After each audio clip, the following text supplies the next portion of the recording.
Thank you all for being here today. We're really excited to have you, and we're really excited to have a faculty author series event here. My name is Elizabeth McMunn-Tatenko, and I'm a librarian here at UC Merced. And I'm very pleased today to be able to introduce Dr. Aditi Chandra, who is going to be giving our library faculty author series talk. The Faculty Author Series showcases the latest research and scholarship by UC Merced faculty members. And if you would like to be featured in an upcoming faculty author event, please let me know. For today, we're thrilled to have Dr. Chandra here with us.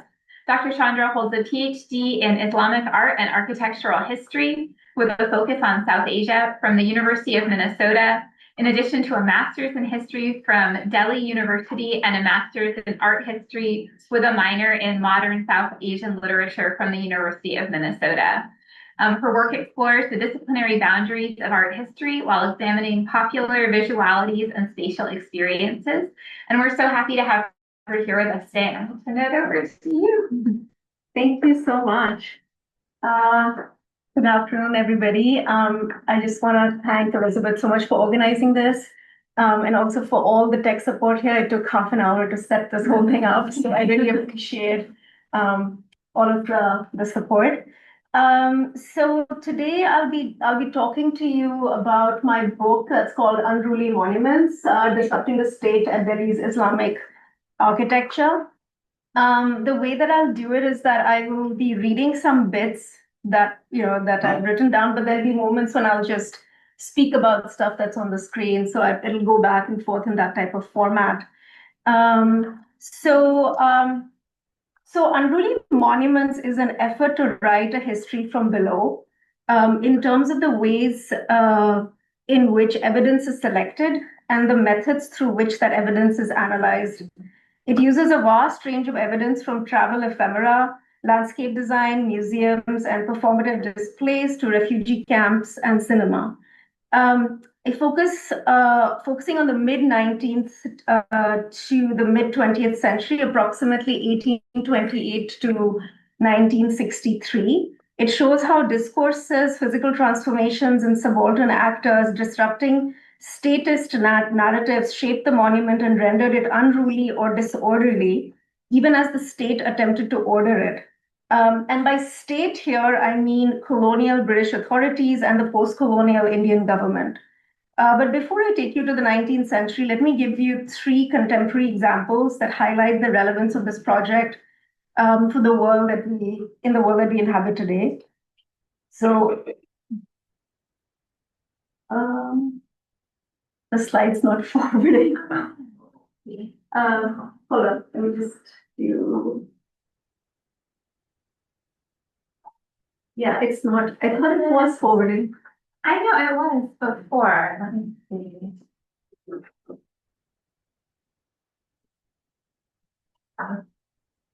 Might it have to do with this?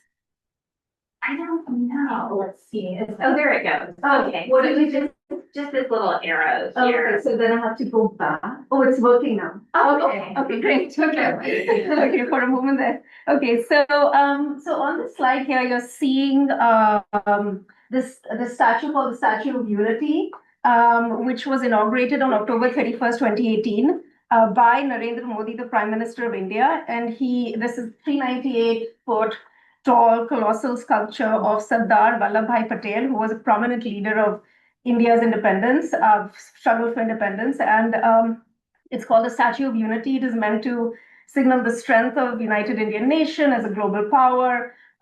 It's built on an island close to the Narmada River Dam. The statue's advertising compared it to Statue of Liberty, the Christ the Redeemer, among others. And the day before the inauguration, however, close to 300 activists, many of them Adivasi farmers, and Adivasi translates into first inhabitants, like the tribal communities of India, who gathered to voice their opposition to the monument as the sculpture and the proposed development of a quote tourism hotspot around it would displace them from their lands and reduce access to water.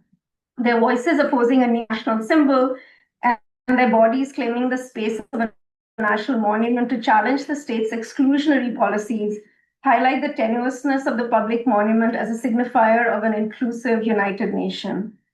This is the second example. On January 26, 2021, India's Republic Day, farmers who had been protesting the controversial farm laws, which they saw as removing key state support for agriculture, marched onto and breached the Lal Killa, or the Red Fort, a 17th century Mughal fort palace in Delhi. A group of Sikh protesters climbed onto the fort's ramparts and affixed their flag onto the dome and the flagstaff, physically claiming the Lal Killa with both their bodies and their flags, happening as it did at a monument from which the Prime Minister gives the Independence Day speech of national importance, and not very far from the venue of the Republic Day parade, where the nation state showcased its military and cultural power. This was an act of resistance that was publicly stated and spatially and materially performed. A third example, which brings us closer to the US, this is July 4th, 2018. Therese Patricia Okumu climbed the Statue of Liberty to protest US immigration policies and forced a shutdown of the monument, resulting in the removal of 4,500 tourists. Okumu used her body to claim the space of a national monument that symbolizes inclusivity in order to challenge the state's exclusionary policies, which was leading to the forced separation of parents and children at the US southern border. To achieve this, she disrupted tourism, the form of experiencing monuments that the state authorizes. So, with all of these three examples, two of these protests occurred at public sculptural monuments, while one took place at an erstwhile palace, now a UNESCO World Heritage Site. The first and the third sites were specifically constructed as symbolic monuments, while the second was a royal residence, which was gradually transformed into a tourist monument. Yet all these three sites, in one way or another, validate the power of state authority, while also serving as staging grounds for challenges to that authority. Moreover, all three protests illustrate how the public monument can undergo spatial and material transformations via the presence and actions of human bodies. Even though those bodies have been removed, their actions linger as traces on the monument. In each case, the body of the monument itself becomes unruly. From spaces authorizing the state, these monuments become spaces that challenge the state.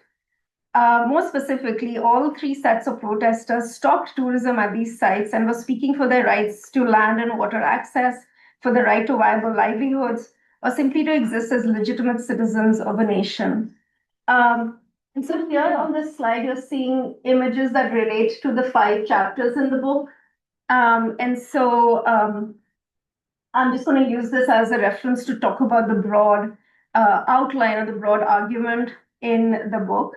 So historical monuments have long been claimed as tools of nation building through which the nation shapes its glorious and cohesive identity. This book argues that monuments are also those spaces from which the power and authority of the state is actively questioned, making it difficult for the state to, in fact, use those monuments effectively for nation building. It examines how some of Delhi's Islamic architecture during the 12th to the 17th, which were dated to the 12th to the 17th centuries, into the archive of as spaces for tourism, leisure, and intellectual contemplation during the colonial and early post-colonial eras. So this ordering process, so there's this kind of this move that keeps happening between order and disorder. So this ordering process, however, faces considerable challenges as it is here that we can resistance. So therefore, conversely, the book also focuses on instances where Indo-Islamic architecture is unruly and unassimilable, even as the state tries to grasp and control its narrative, revealing the hypocrisy of the nation claiming success by declaring itself inclusive while simultaneously excluding marginalized subaltern groups. And I also distinguish between historical architecture and the term historical architecture and monument. And I argue that physical, material, spatial, and experiential modifications, including landscaping, performative displays, on-site museum, postcard stalls, and eviction of refugees, transformed architectural sites into modern touristic monuments, signifying state authority and national glory. So becoming a monument that is being grasped and apprehended as a monument occurs through material processes that define a site's function as purely touristic and related to leisure travel.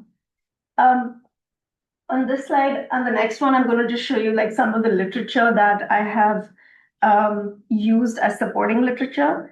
So the material processes defined the knowable public transcript of the monument. So I go back and forth between public transcript and hidden transcript, which I borrow from James Scott's book, Domination and the Arts of Resistance.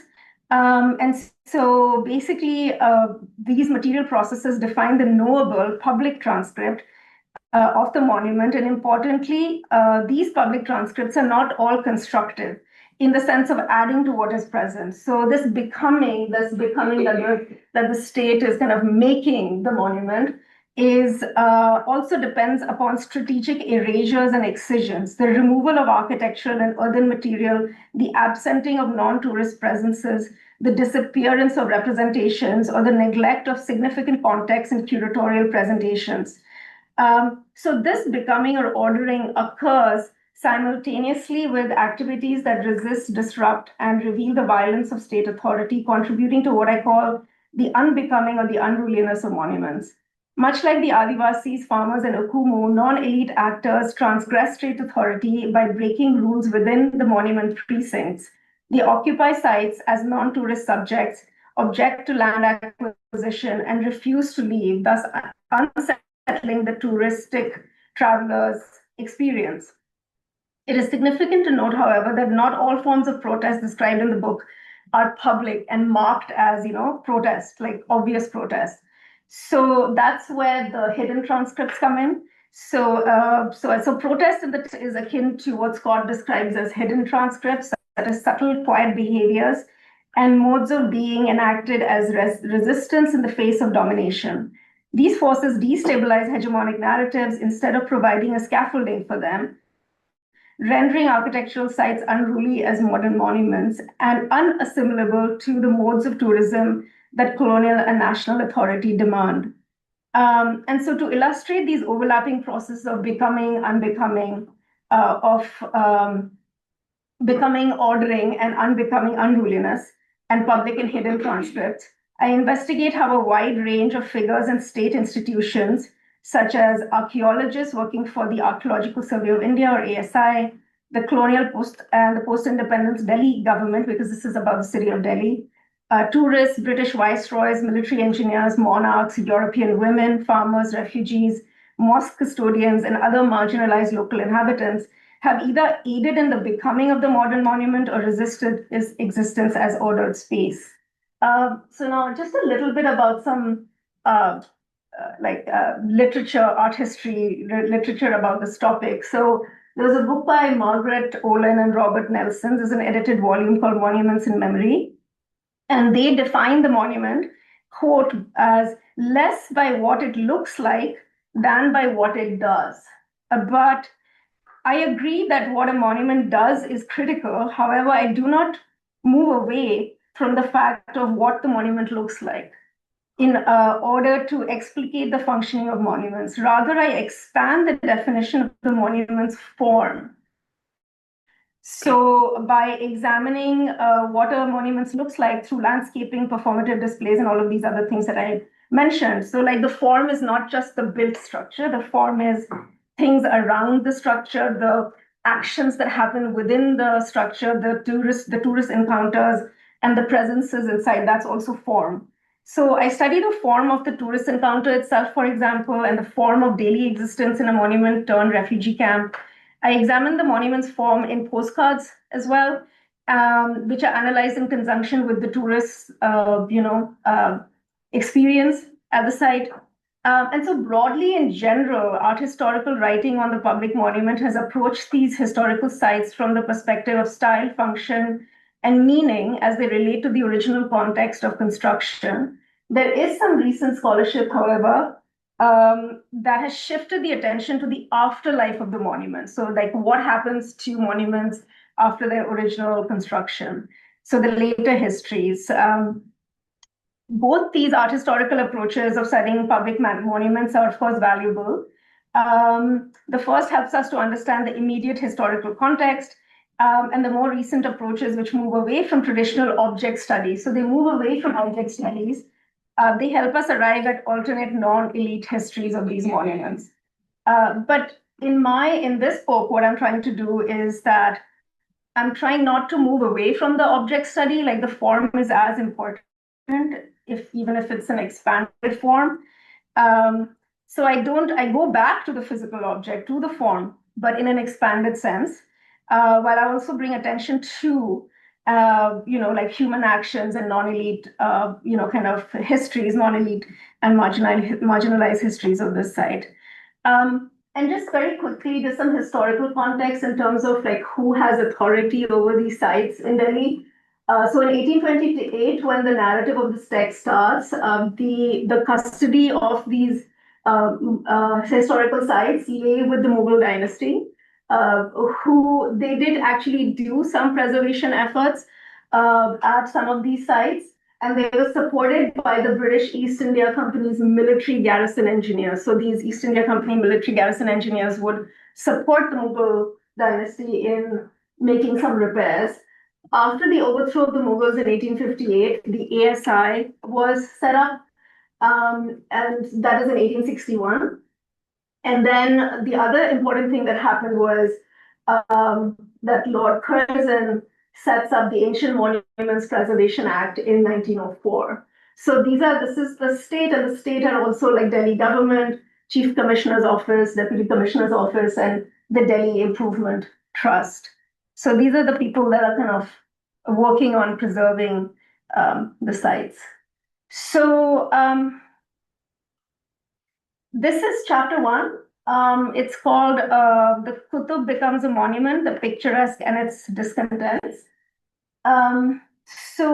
This explores the curious creation of a 19th century picturesque English landscape around Delhi's 12th to 14th century Qutub Mosque complex. A distinct cultural and temporal mismatch, but one that has received little scholarly attention. English-style landscaping was largely responsible for shaping the Qutub as a modern tourist monument, but it also inspired resistance among locals.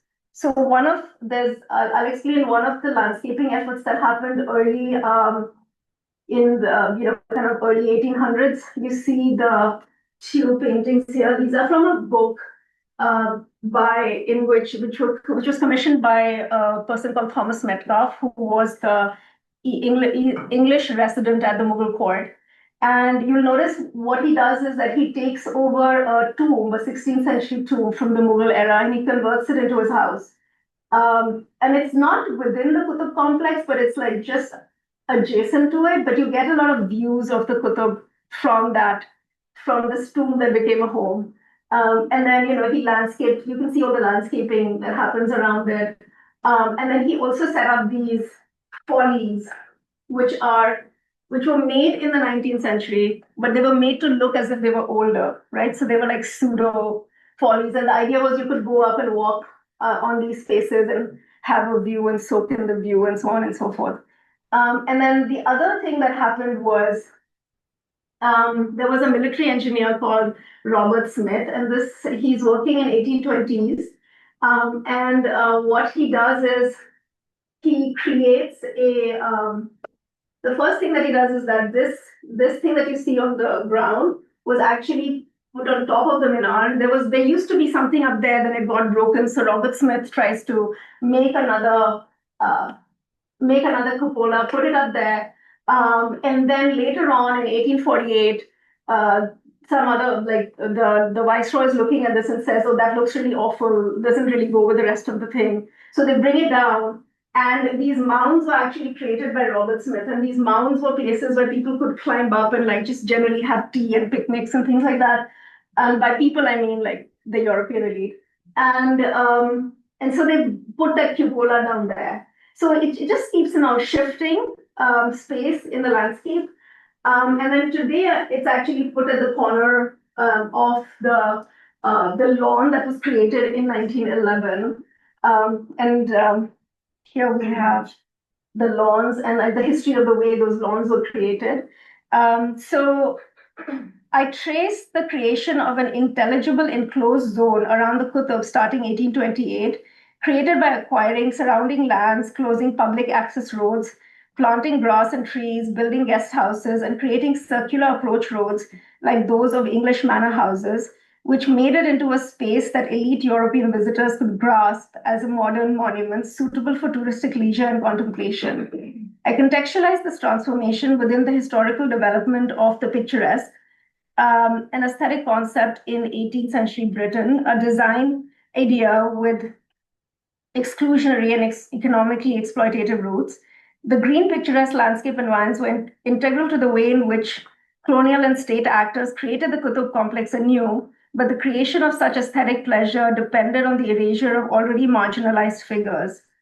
So what happened was that you can see here that there was a road that actually went through the complex. And this was a road that locals would just take to go either if they wanted to use the mosque or if they just were going from one point A to point B to their village. So they closed this off and they made the road go from outside. And then they created this circular approach road, which is here. And then, so anybody who wasn't a genuine tourist had to go from outside, did not have access to the site. At least that was the intention. But we also know that there was plenty of resistance that happened. So, for example, but the resistance was not as if that the people were planning it as resistance, but you could read it as such simply because there is quite a few examples of European travelers who've written journals and who speak about, like hundreds and crowds of natives coming and disturbing the peace and so on and so forth. So even though there were rules at some point, couple of maybe 20 years later, and all these rules were being broken, and there was a lot of fear. A lot of these journals, they write about the natives as if that they were generating some sort of fear. In the European that was writing about it. And there's another example which I talk about in this chapter of resistance, which is that there was a village which is not very far from, this is the Qutub area, and this is that village, and they needed to take that village over to expand the road so that people coming from here, that was where the old city was, or like going from here to the Qutub, which is mainly tourists, they would have an easier access. And so they kept wanting to acquire this land and to displace the people or to just, but basically the people there refused to move out until 1922.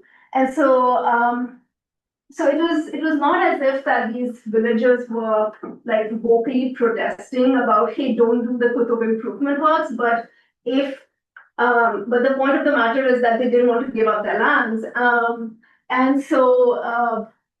But eventually in 1922, they were kind of thrown out. And then, so in this chapter, what I'm thinking about is the moving between what is present and what is absent.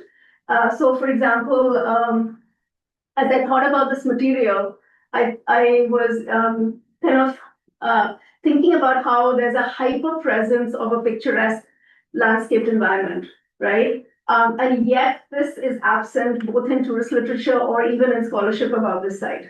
And there's also the absence of access for local inhabitants. So what happens at the site is if you go to the site, this landscape is what shapes the site for you. It's really what makes it kind of a place where you'd want to go sit and relax under the shade of a tree and so on and so forth. But it's also something that is absolutely not talked about. So if you went there as a tourist, the guide would not tell you about the landscape. They would tell you about the building, but not about the landscape. But the landscape is as important in shaping it. So the public transcript is the picturesque landscape monument, although it is naturalized, right? It's not seen. And the hidden transcript is the resistance by the villagers and locals and so on. I haven't gone into all the nitty-gritty of all of the resistance. There's little micro examples. So chapter 2 is called Museumization, narrates the Mughal Lal Killa. Lal Killa meaning Red Fort. And this examines the on-site colonial and post-colonial museums and British imperial darbars at the site. It shows how the site was emptied of its Islamic, here specifically Mughal, signifiers in the wake of the 1857 uprising. and archived anew as a modern monument. So the British staged imperial displays here in 1903 and 1911. You see one example of that postcard there. So they're presenting themselves as like Mughal rulers there, and use sartorial and bodily performance to showcase their grandeur and to situate themselves as legitimate successors of the Mughal dynasty. This tradition of gaining power via connection to the Mughals continues today because the Indian Prime Minister also gives the annual Independence Day speech from here, as I mentioned before. Importantly, all of the monuments in Delhi, amongst all of the monuments in Delhi, the Mughal Lal Killa is uniquely situated as it's the only monument with multiple on-site museums within its precincts. So what I'm trying to say is that museumization has now taken over the Lal Killa, making it the only legible language through which the monument is narrated. Though neither the colonial nor the post-colonial iterations of these museums have nothing much to do with the site's Mughal history. So what's happening essentially is that museums are visual and textual archives, repositories capable of creating the identities and histories of objects anew. But much like the archive, they can only do so by erasing histories that cannot be contained within the narratives they construct. So what I do is in this chapter, I look at the museums that the colonial governments created. That is basically the top two, and then these two are examples of the post-colonial museums. And I look at just like what kinds of things are they buying for the museum, what kind of things are they acquiring. And all of the things, almost all of them, I would say more than 90% have nothing to do with the Mughals. They have either something to do with other dynasties in India, or they have something to do with just archaeological material that was found in Delhi. And in fact, there are times where there was an opportunity for them to buy something related to the Mughals, but they were like, oh, we can't spend all that money on this. So, just getting into how they were shaping these sites. And then this is just a list of new museums at the site. So the two post-colonial museums that I just showed you here, these were about the anti-colonial struggle. So basically the freedom struggle. And maybe they have something to do with the Red Fort a little bit because there was a military trial that was held for Indian soldiers that rebelled against the British. So there's a little bit of connection in the sense that there was a trial that happened there, but the rest, a lot of it is just about the anti-colonial movement. And those have now been removed. And there's a whole bunch of new museums. And of these 6, only one has something marginally to do with the Red Fort. The rest of it is everything else.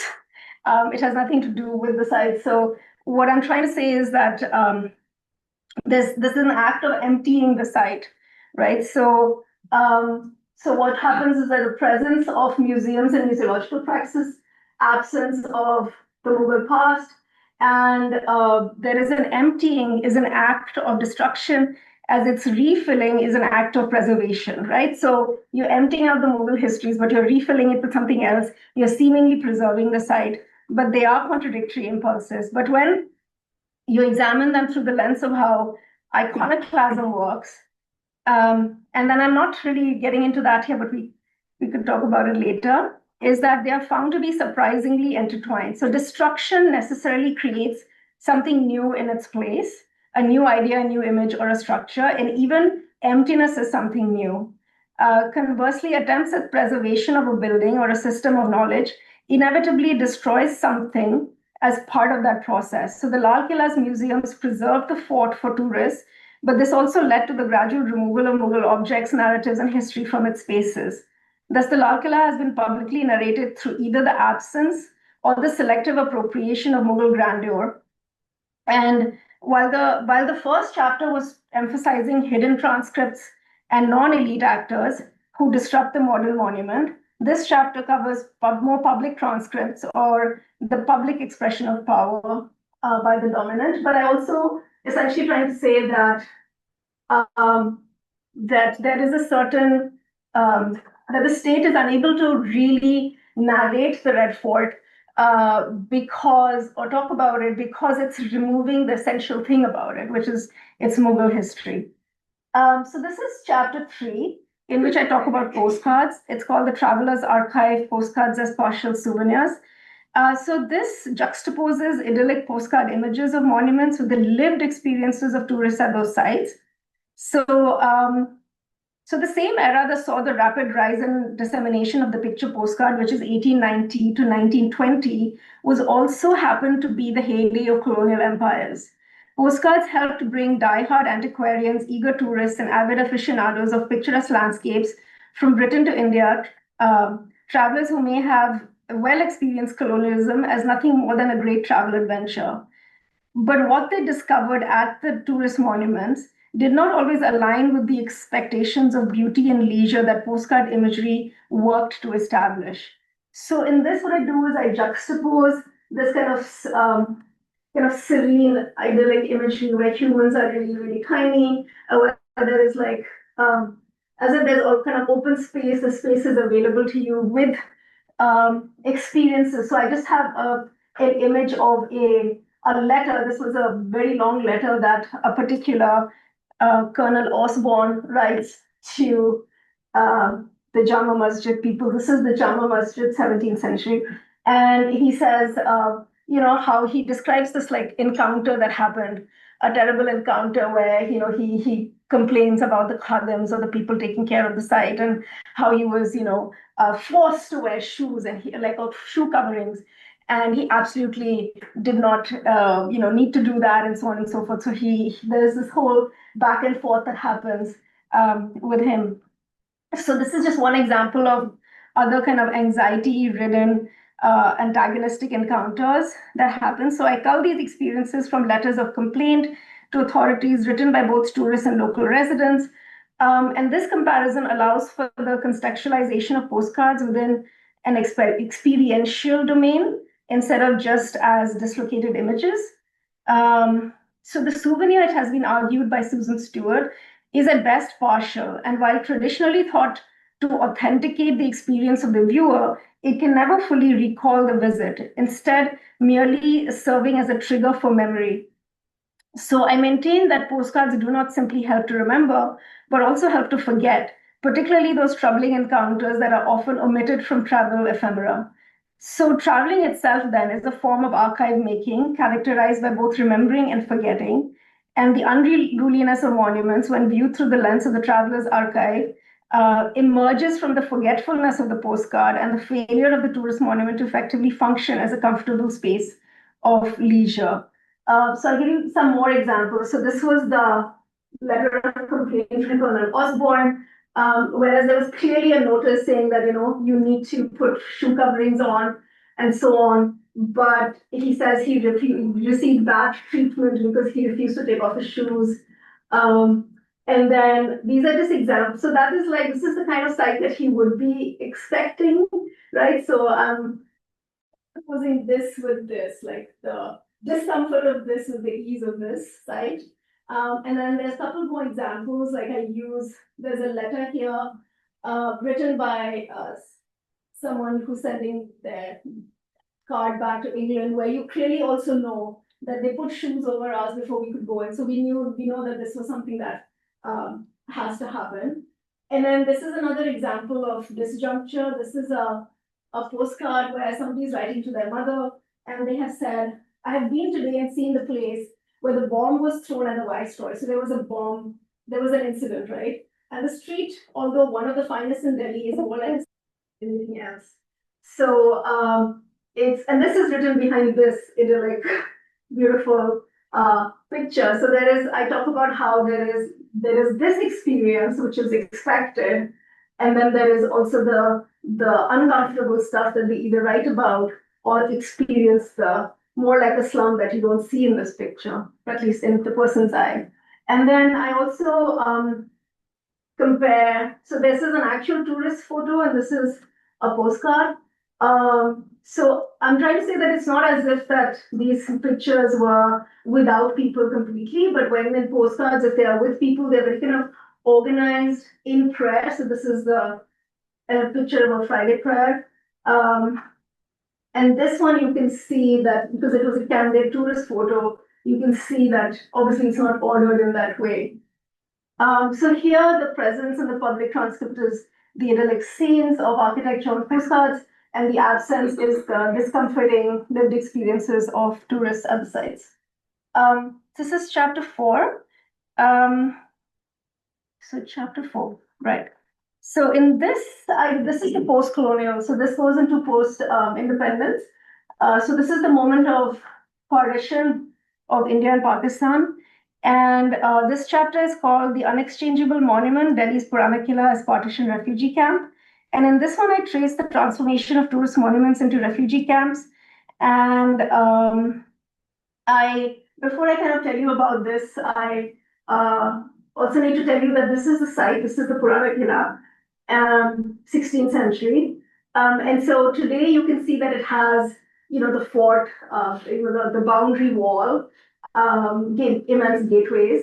And inside there's only two buildings that are remaining. One is a mosque and one is a kind of pavilion there. But a quick thing that we're not entirely sure exactly how that happened, but we know that there was a village that developed inside this fort. So you can see this from an 1847 drawing. You can also see it from 1913 ASI survey report, which you can see that there were these homes that were inside. There was a whole village inside the site. And they evicted, there's a whole history of how these people were evicted and all of that. So, but obviously, you have now all the landscape lawns and the trees and so on and so forth. And the lake is post-independence, but the colonial authorities did talk about wanting a lake outside the fort, but it was made later. Suffice it to say that when this place becomes a refugee camp, first filled with Muslim refugees going to Pakistan, then later Hindu and Sikh refugees coming in. It was obviously cleaned up and it had all the village was removed.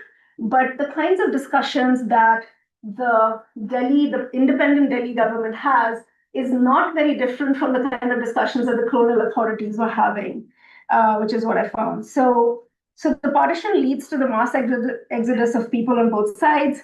Both these displaced groups used the city's Islamic monuments as refugee camps, physically transforming and repurposing these buildings. This particular site was the longest running official refugee camp, and it was occupied from 1947 until 1963. And these vast camps took over Delhi's Islamic monuments. Refugees engaged in economic acts within the monument in order to earn a living, acts that importantly had nothing to do with tourism, and refused to move out until the state provided acceptable housing in exchange. And there were quite a few times when housing was provided. A lot of the people did move, but the most poor stayed till about 1963. But every time there's a lot of documents that talk about how these refugees don't want to go, and they talk about the bad housing that they're getting. I mean, they were getting housing, but it was really of poor quality. In the end, the ones that were evicted, they were just like dumped on some outskirts of the city. So I highlight how resistance to the ordered experience of tourism manifested itself through subtle hidden transcripts of the refugees' daily actions, rather than through direct protest. And I analyze how the modern tourist monument became a space of this negotiation and defiance. So by disrupting tourism and refusing to leave, the refugees transformed the monument into an unruly space. And I situate this discussion within a concept that I call the unexchangeable monument, because if there was one act that symbolized the partition, it was exchange. So exchange of people, of land, of movable property. And through this exchange, India and Pakistan acquired, the accoutrements of nationhood, such as citizens, land, bureaucratic apparatuses. But at a moment when both trivial objects like furniture and something as vital as human life were both considered exchangeable, the very thing that had long been deemed as a repository of the nation's identity, which was the monument, became an unexchangeable, right? Because it's physically located, you can't shift it. So the potential for resistance against the nation state comes precisely because of that unexchangeability. that I discuss here. And then in the fifth chapter, I kind of move out of Delhi, and this was the chapter where I was mostly thinking about how do I put it into the book, like how is it. Most folks are like, you should probably take it out and so on, but I was like, no, it was just really important for me to keep it, even though it was not about the city of Delhi. I think it was methodologically important. So this is called Absence of the Unexchangeable Monuments, Cinema Nations in the Long Partition. So this takes a bird's eye view of Indo-Islamic monuments. And it and explores the manner in which they challenge the identities and histories of both nations in the wake of partition, so by both India and Pakistan. And I contrast the creation and hyperpresence of Indo-Islamic monuments through material and spatial changes, as explored in previous 4 chapters, with its haunting absence in film.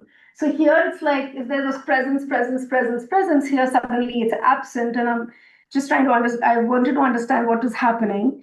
And the absence for this, the specific example that I took was there was this film called Jagriti, which means awakening, 1954.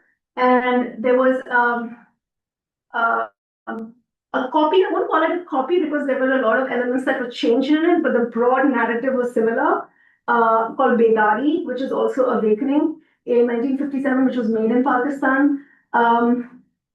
And there's a song in this film in which these students who are really wayward or naughty and so on, right? They need to be disciplined.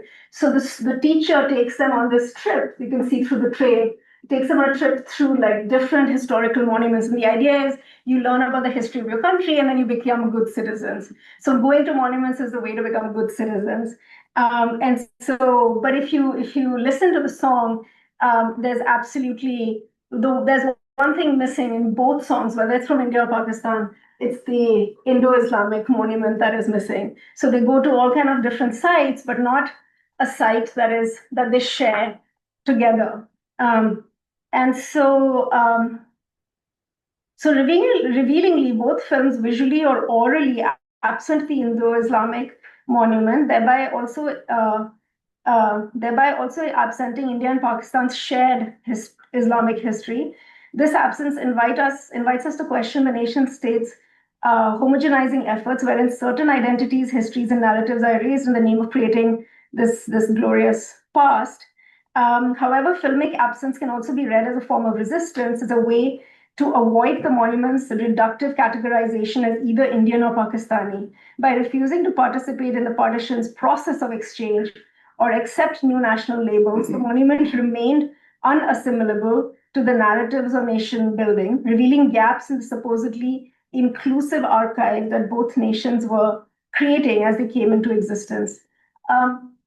There is a slight nuance to this, though, whereas in the Indian film will completely remove the Mughal past and actually demonize the Mughals a little bit in the lyrics. The Pakistani one does not include the Mughals in lyrics at all. But interestingly, there are some shots of the Lahore fort, which is Mughal. However, what is even more interesting is that I found 2 versions of the Pakistani version of that song. And in one version, there is none of those shots, and the other version, there are those shots. So it was very hard for me to figure out which was the original one and which came later. There was actually one of the versions in which you see the slides of the Mughal building. You see actually that there's a building that was built in the 1960s, which is after this film was released, suddenly there. So I'm like, okay, this has to be edited later. But yeah, so I discussed that a little bit in the film and what that might mean.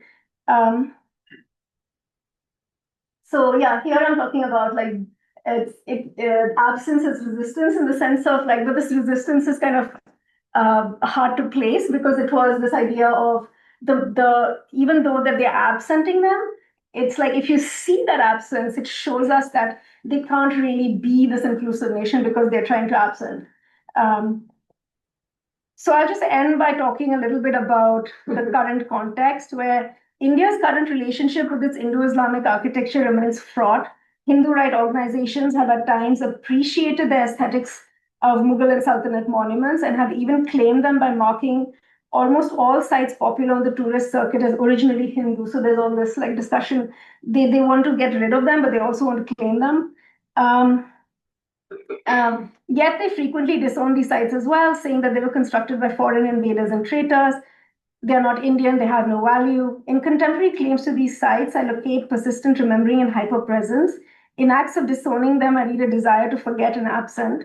The nation state must remember, fully grasp, and control the narrative of the Indo Islamic monument in order to construct its glory. And yet, this very monument must also be erased in order to maintain the homogeneity of the nation as solely Hindu. The push and pull relationship, or embrace and erasure, between the state and the Indo-Islamic monument generates this kind of unease. Um, so at a moment when I found this project to be significant because this is also a moment where there was a special committee set up to rewrite the history of India. And in fact, I don't have images of that here, but they have already started changing school textbooks where they've removed the Mughals. Either they've removed the chapters on Mughals or they have like called them basically the one Mughal emperor that is most loved, Akbar, is also now being called tolerant but cruel, and so on. So, so yeah, I just end by saying that ultimately this project is about becoming and its failures of historical architecture becoming monuments, but not quite, of nations consolidating themselves, but always showing fissures, of tourists enacting specified modes of behavior that are then disrupted, of marginalized and subaltern subjects, structures, and histories being absented or suppressed, but emerging nonetheless, or making legible a resistance even in negation. And so yeah, I would just want to end by saying that in this, as I was working on this project, I had to. I was thinking about how would I define this methodology, and I was saying that it requires an art history of courage, which requires an imaginative empathy, because we are so attuned to looking at a monument as this beautiful space and just discussing it about its style and visuality and so on. But it would require us to go beyond this natural art historical impulse by developing affinity with those who do not see this site as palaces or forts and so on, but just see them as spaces of shelter or livelihood and so on. So yeah, I just end here. Thank you.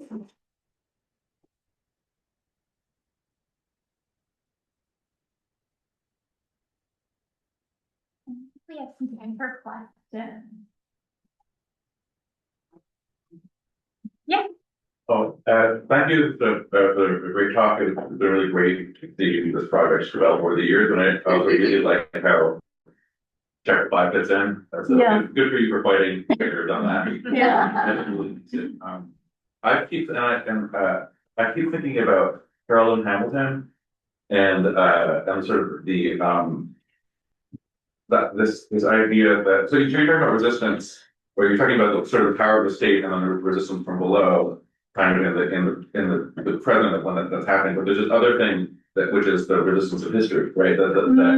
That this argument that history itself has a density that resists reinvention.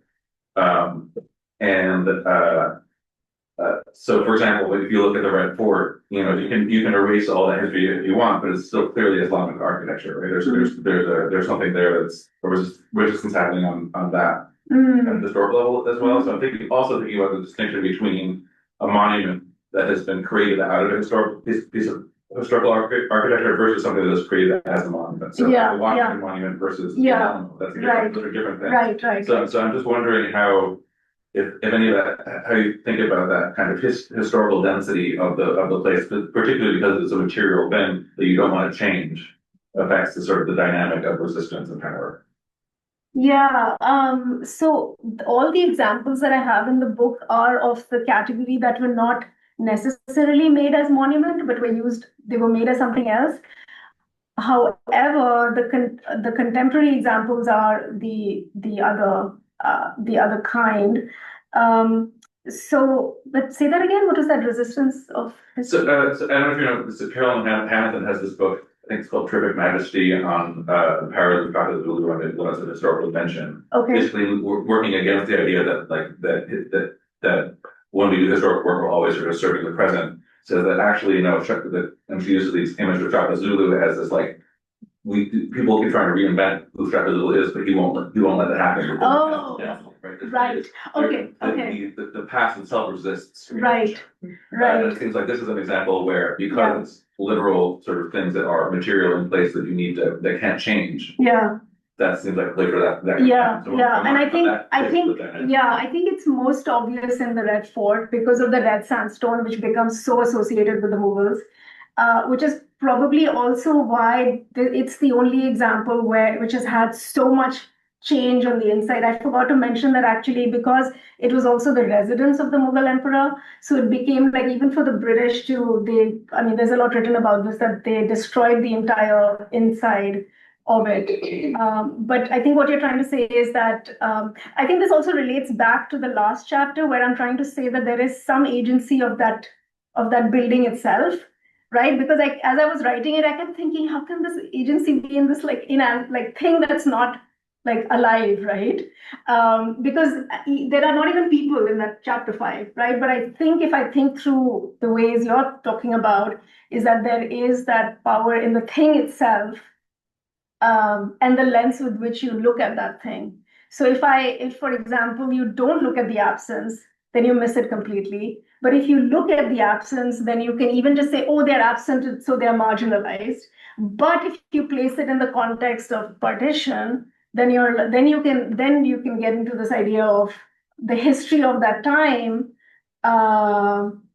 Shows us that they were trying to erase that which they could not incorporate, and that not incorporation was um, um, a way to show like how the nation was failing, or the nation state on either side was failing. But you have to be able to see in particular ways, I think. Yeah. Thank you for the wonderful talk. You gave me very good memories of a conference you organized with your cousin David. When you were talking about the Kutub and the Red Fort, you used the words erasure, removal, but also destruction. So my question is, did they actually destroy Mughal and Islamic art from inside these buildings or outside these buildings, or did they replace it and move it somewhere else? What? Not so much in the Qutub. In Qutub, it was more shifting and moving of things. But in the Red Fort, yes. So what happened after 1857 is that there were all these East India Company soldiers that went in and like they took out the jewels that were inlaid and everything inside the buildings. They destroyed various buildings inside the fort. So there was a huge amount of destruction that did take place. And it was kind of this weird dichotomy that happened at that time where they were destroying, but at the same time, they wanted to take pieces of it and make replicas and take it to UK. So there was that weird thing of like, we want to preserve it and take it to a museum in the UK, but we also are going to destroy it here. So, yeah. I was curious about how there's this sort of narrative that the Mughals occupied India. The Mughal ran India, sort of like a foreign dynasty, right? But I don't know a lot about it. But like when the Manchus ruled China, they ruled all of China and more of it. Didn't the Mughals only rule in like roughly the northern half of India? I mean, wasn't like half of India not even under the Mughals ever? And so where does this narrative come from that the Mughals, Oh, you mean the current narrative? Yeah, now, not, I mean, is that true that they only ruled that South India was No, they did go not down. under Mughals? They did go down to the south, so like Yeah. not all the way down to the south, but I think with Aurangzeb they went central and more south. So Right. it did not all the way to the tip though, but they did expand their territories. But again, the question also becomes is what does India mean at that Right. time and what does India mean today? Like what are those boundaries? Yeah. And so yeah, so it's yeah. Hi. Thank you so much for this. Obviously, it's a very brave project, and I don't. I'm hoping it's flying under the radar. No, Yeah, good luck with that. I hope. Well, yeah, good luck with that. So since monuments are so important to states, right, as this projection of their own grandeur, I'm always disheartened by the state of disrepair of Hindu monuments, Jain monuments, less so Buddhist monuments in Pakistan. Yeah. And I'm wondering if there's any kind of comparison concept being drawn, because, you know, we have so much of the narrative around Muslims in India is constantly being thought of in terms of Pakistan. I want to go back to Pakistan. Yeah. Right? Is some of the desire to evacuate Mughal history from these sites also being thought of in terms of, well, look at what Hindu are, what? Yeah. Yeah. There is definitely that narrative because when I was writing chapter 4, I came across these documents that actually the Delhi government said, why should we take care of the Purana Killa? Pakistan should take care of it. It's an Islamic monument. Right. There was a movement, and I was like, whoa, you know. So there is that thing where let the refugees just be there because it's Pakistan's responsibility. And then suddenly it changes to, oh, but we're a newly independent nation and tourists are coming and they're like looking at this, we need to clean it up, you know. So there's also that. So I think that there's also so I'm not trying to say that you should not repair monuments or you should not like preserve them or, you know, and so on. But the point of the matter is that we have to be aware of the different ways in which these spaces are thought of by a variety of different people that may not always look at it as just a tourist site, right? So, yeah. And just a small, this is a very tangential question, but that illustration in the Sahar Sanadi, seriously, you didn't make that, right? He must have bought it. No, he must have got somebody else to do it. Yeah, that one. Are there many illustrations in that? Yeah, there are quite a few, but I don't think he would have made them. No, He would not have made them. It's interesting. I don't know who. This is from an archive in Canada. This is from another book though. But is your sense that this must have been like a British artist or a colonial style of drawing? No, I'm guessing it's I don't know, but I'm guessing that it's a local artist. Okay, It's my guess. okay, Yeah. thank you.